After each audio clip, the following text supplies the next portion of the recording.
Master blaster आणि cricket प्रेमींच्या गळ्यातील ताईत Sachin Tendulkar बुधवारी सकाळी नागपुरात पोहोचला। यावेळी त्याची पत्नी अंजली तेंडुलकर देखील त्याच्यासोबत होती। नागपूरला पोहोचल्यानंतर सचिन तेंडुलकर आणि त्याची पत्नी चंद्रपूर जिल्ह्यातील ताडोबा अंधारी व्याघ्र प्रकल्पाकडे रवाना झाले। सचिन तेंडुलकर दरवर्षी सहकुटुंब जंगल सफारीसाठी कुटुंबासह ताडोब्यात येतोच। महान क्रिकेटपटू सचिन तेंडुलकरला निसर्ग आणि वन्यजीवनावरील प्रेमासाठी ओळखले जाते आणि त्यामुळेच वाघांसाठी जगभरात प्रसिद्ध असलेल्या ताडोबात दरवर्षी सचिन तेंडुलकर हमखास जंगल सफारीसाठी येतोच।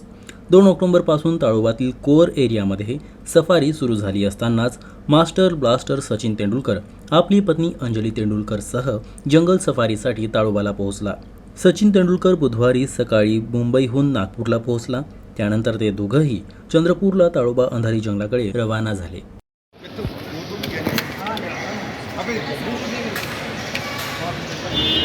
सचिन भाऊ गडकरी सरांच्या घरी कधी झाले सर पोहे खायला?